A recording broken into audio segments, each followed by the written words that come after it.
Ladies and gentlemen, friends and family, I am coming before you as your friend and as somebody who loves the word of our Creator and loves those who loves the word of our Creator.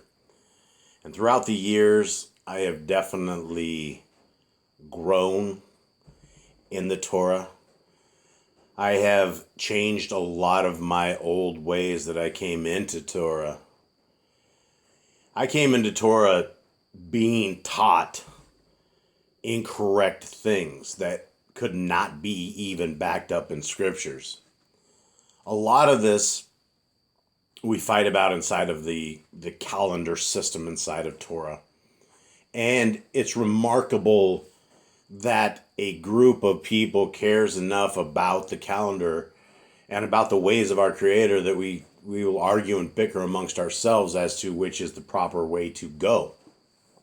And there is a tremendous amount of interpretations. There's a tremendous amount of traditions that we end up with. And there's a lot of different ways that people see Shabbats and calendars and all of these various things. And I think that's a good thing. I think that is a good thing in a couple of ways. The problem is it will always cause division amongst people. But the good side of it is that when we are out there even discussing the appointed times and how we have come to understand the appointed times, that means that we are on the road to citizenship with our Creator. It is extremely good that we value the things that our Creator values. It is amazing when a group of people will come together at all under any form of rule set. And that's the thing is I used to go to war with people over stuff that I have come to decide that I don't even know about. Stuff that I'm not even qualified to war and things that I don't even discuss. I rarely talk about calendar stuff because I know how divisive it is. And I also know that there's no reason to chuck rocks and to toss stones and to chuck axes at people, right? It is amazing that people are even seeking our Creator, and we are going to have a referee who is very much qualified to help us understand all of this. Not only did we end up with a very nice guy when we are talking about our Messiah, those who call him Jesus. His name is Yahushua. There were no J's. It's like 1529, the year 1529 when the letter J was invented. So the man's name was never Jesus, and the Hebrew man's name would have never been the son of Zeus.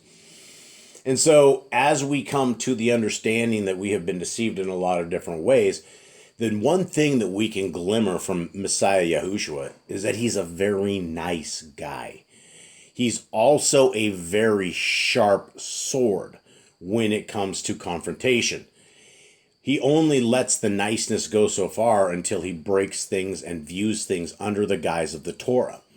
And that's the thing that our Messiah did, is he came and he walked this Torah from Genesis, Exodus, Leviticus, Numbers, and Deuteronomy. Excuse me. He walked the ways of his Father precisely, perfectly, and to the perfect degree.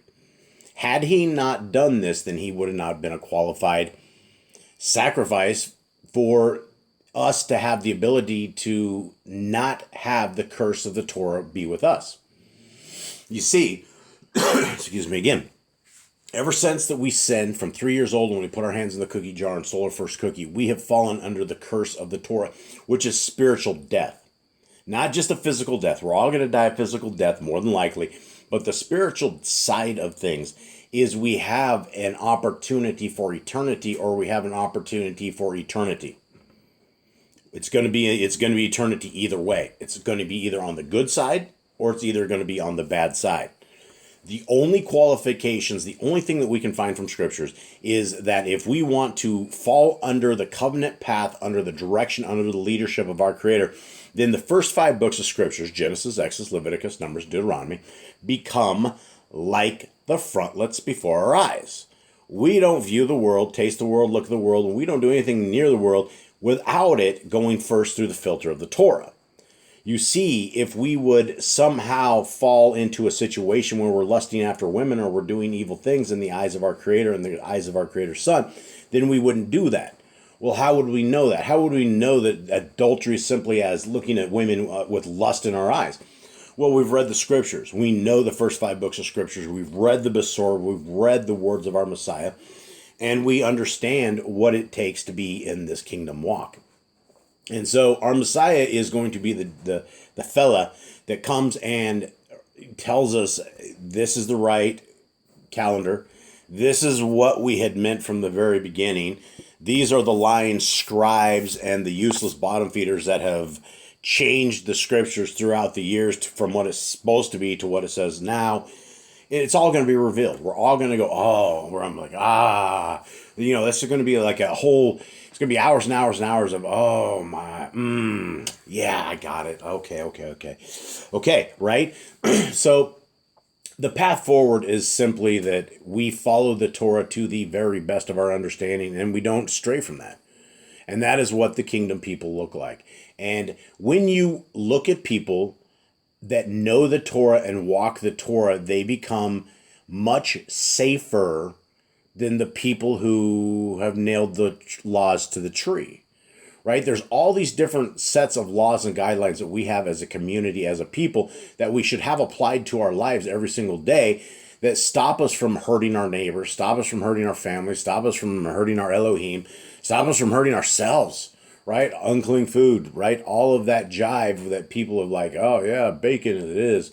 It's sick, right? That's all there to help us and to keep us alive. And this is why the Torah keepers are good people to have, because we understand that if we hurt our neighbor, if we steal from our neighbor, if we have invalid weights and measurements, that we're going to fall under the hand of our Creator, because we know what we're supposed to do and what we're not supposed to do. And if we do it anyway, without some sort of real valid reason, it's going to be a problem. And here we are.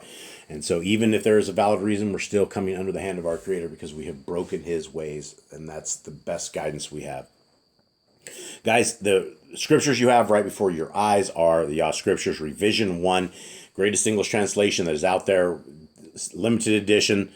It is a fun book, right? It is 3,153 pages of pure love, exciting stories, exciting things that the powers that be didn't want us to have, the information, right? This book gives back the power of understanding of what our world really is. And every single one of these 103 books, they all say the same thing. It all says the same thing. There's like 5 books inside 103 books that are possible wackies, and they're always Paul's, right? Always Paul's writings. Because people take what Paul writes as doctrine to them when Paul was writing to not them, not us, not to a problem we have. And so if you're sitting here freeing yourself from the law because you've become a Palestinian by default, Paul didn't die for your sins. Paul jacked the Torah up. Paul was a savage. He was a savage. He was a savage killer before he was converted, right? But when you truly read the letters of Paul and understand what he's saying, he isn't saying the Torah's gone. And so the rest of all the Apocrypha, it's all the same.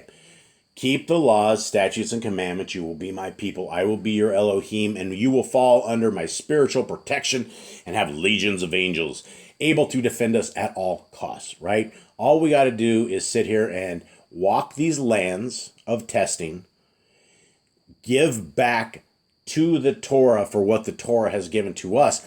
And what do I mean by that? It means the Torah is all about how to be a proper human being. We know that we're supposed to help the orphans, widows, and lepers, and the prisoners, right? Those are the people that are the broken. All of the times that we have opportunities to assist the broken, guys, there's a loss of love in this world right now. And guys, the Torah keeping people, I know you guys have mad love for those who are broken and busted out there. And I'd like you to be courageous and not be shy, not be scared, and put yourself out on the limb and Go help those in a situation where you can possibly give people a little bit of love and a little bit of hope, because it is a hopeless world right now. So guys, Yah Scriptures still available. Grab it if you can. It's free of charge. You can go to yahscriptures.com, click on the download link. Excuse me again. And it is free. This version that you're seeing right before us is the Android version. It's absolutely free. Click on it, download it, install it. PDFs are out there. eSword modules are out there. The book Traditions of Men is out there. Everything's out there, free of charge. So here we go, guys. This is our Messiah walking and talking and hanging with us, giving us an idea of what it takes to be better kingdom people. Now, before we go into 15, the last little bit, maybe I'll start on 14 real quick, because I think it kind of maybe goes together. But let's go from here. This you must always remember. This is Messiah talking. When the corn is ripe for cutting, the harvesters come, and it is gathered in. But though it die, many ears have ripened on the stalk, and from these will spring other plants. You are the ripening grain. Go forth and sow the field in which will grow plants, bringing the rule of Elohim into being.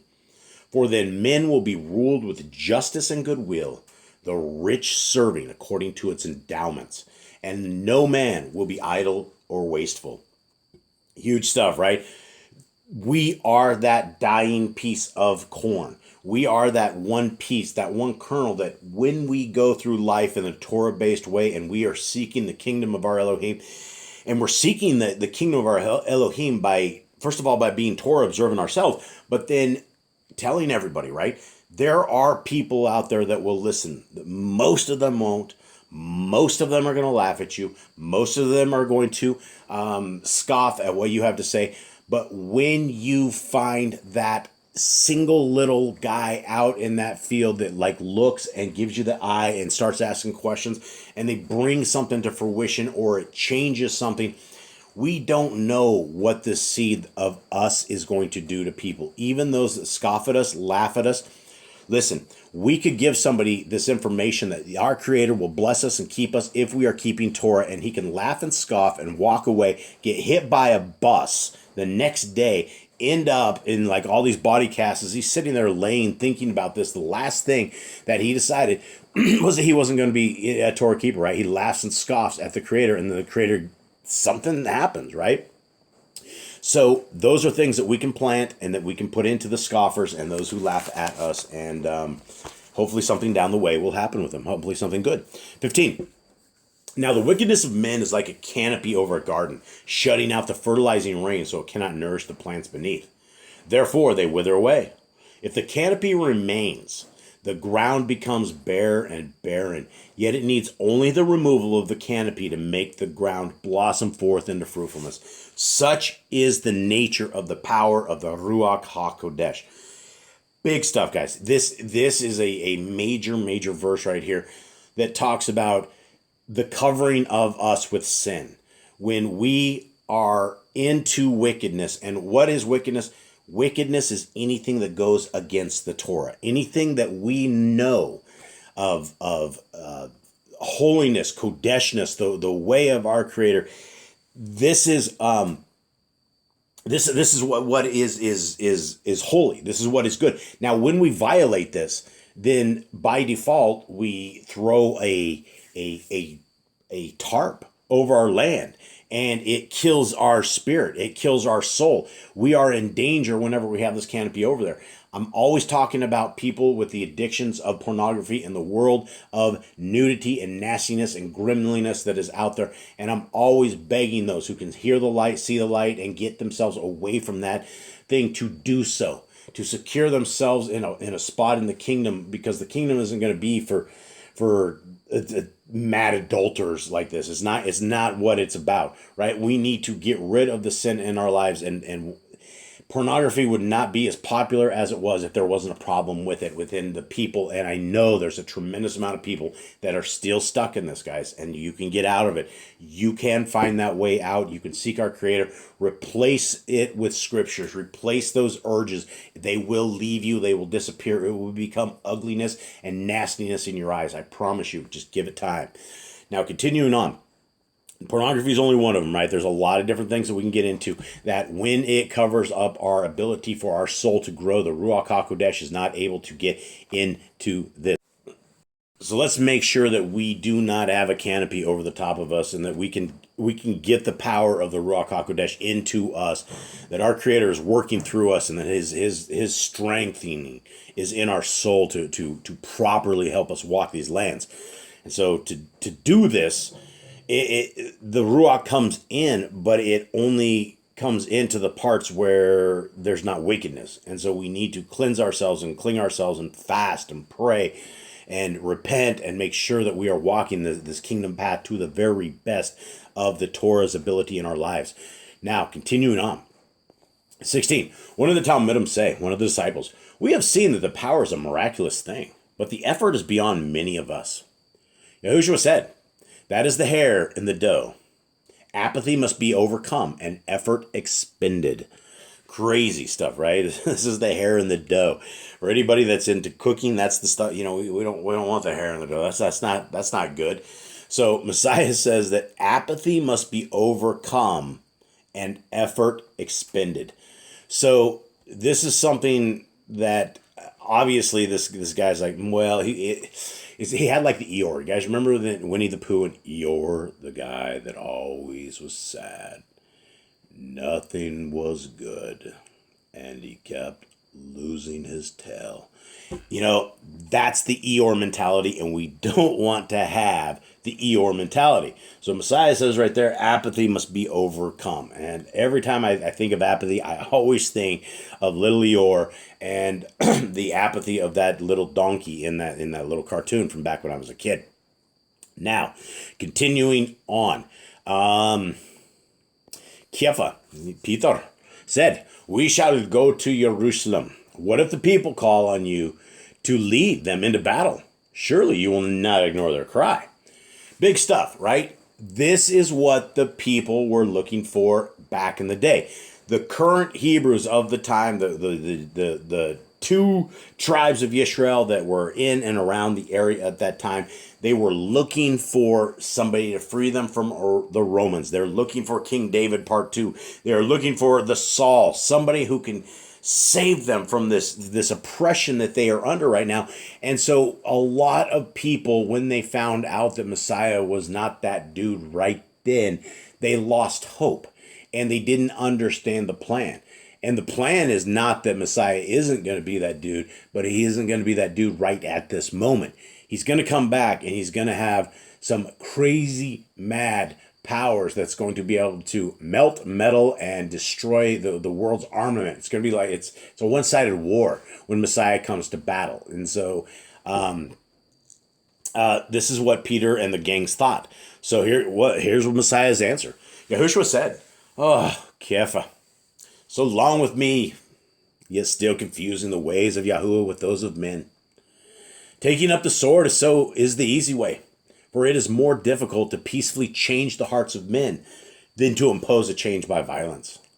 Those who must resort to violence are lesser men than those who convert through example and teaching." Whoa, here is the voice of the one. This is the peaceful one. This is, everybody gives Gandhi and all these like peacemakers various things. And, I know they're all from satanic cults, but our Messiah was the real Gandhi. This was the guy that had this guy could have risen up everybody, one of these Hebrews right here. This guy could have probably pulled them away at least and got them ready to battle the Romans. This is what the people were looking for. But he's like, listen, we don't need to do this by violence. It's easy to do this by violence. But what we want men to do is to be able to choose all of this. And so we have to convert through example and teaching. Huge stuff. This is a very, very wise Messiah. This is why Messiah is like absolutely worth the the listening to, the respect. 20.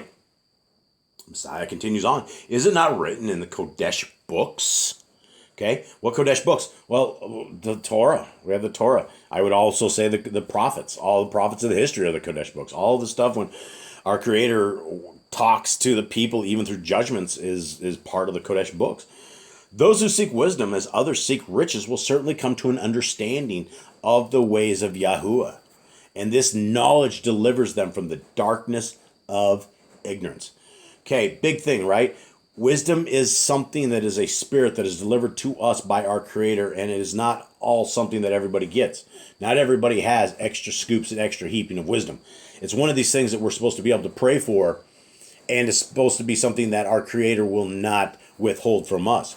And it's been one of those prayers I've had since I was a kid when I found out from my mom that, it's like one of these things you can bug the Creator of the universe and keep asking for wisdom. I've always been asking for wisdom, and I believe throughout the years He's given me a tremendous amount of understanding that I can make it through and marauder through crazy situations. And it wasn't always wise, but He does always deliver. Now, continuing on. The Kodesh books, right? 21. During the heat of the day, Yahushua was invited into a rich man's house. And the man of many privileges asked him, "Why do you prefer to speak in the alleyways and among the poor? Surely it would be better to convert the influential people." Yahushua said, "I speak to those who listen, and they are found among the poor. The rich are so busy acquiring worldly wealth and chasing fleeting pleasure that they have no time for more important things. They are fattening geese waddling through lush pastures, simply eating and sleeping in content, unconcerned for the coming day when they themselves will be consumed." Okay, big stuff, right? Who listens, right? Is it the rich or is it the poor? Well, according to Messiah, it's the poor who are the ones that listen, which is why I'm always encouraging everybody out there to go buy a giant bag of cheeseburgers and go to the local homeless encampment and go sit and chill with some people. I know that's probably out of a lot of people's comfort zones, but it's actually a lot of fun. And when you guys start doing things like that and realize that, these dudes aren't like more than likely, they're not going to like beat you up. I wouldn't imagine they would. A lot of it is who is going through their little system and why. And if you're sitting there trying to help these guys out, breaking out some cheeseburgers and giving them a little bit of love, it is amazing who will listen and what will listen. Which is why, another reason why Yah Scriptures, the prison ministry, for every scriptures you guys get, we're able to get one full scriptures into these brothers in chains. And the relationships that we are able to establish and the ways that people will listen to us because we give them love, we give them time, we give them a platform that they can talk and seek their woes. And guys, there is no worse place anywhere in the world than in solitary confinement of death row in any kind of country that you are in. It is not a good experience. And it is something that it doesn't make anything better. It doesn't rehabilitate anybody. It doesn't undo the sins of the crimes that are there. It's all un-Torah based. We're not holding these people according to what the Torah has told us to do. So they're being held in a unscriptural hellhole. And when you're able to send an email in and pen pal them and love them and give them some love and tell them that they're loved, and I do. I love every single one of these guys. They are my people. I'm falling in love with all of my criminal friends, and it is something that has changed my life. I don't know if it's for the better, because a lot of these guys at some point they're going to kill off my friends, and it's going to be bad. So continuing on. Don't be a fattening geese, right? Fattening geese waddling through lush pastures, guys. Let's make sure we're not those people. 23. The rich man said, "Where is the reign of the Shamayim, and how do I get there?" Okay, big stuff, guys. Listen up. This is all of us, right? We want to know, where is the reign of the Shamayim? How do we get there? Excellent. Yahushua said, "The road starts within yourself, but to find it, you must abide by the Torah." as written in the books of wisdom. All right. Whoa. This is how we find salvation, right? This is the key to salvation. The Christians have us inviting Jesus into our heart, and when we invite Jesus into our heart, we're saved. We can never ever lose the salvation. Wait a second.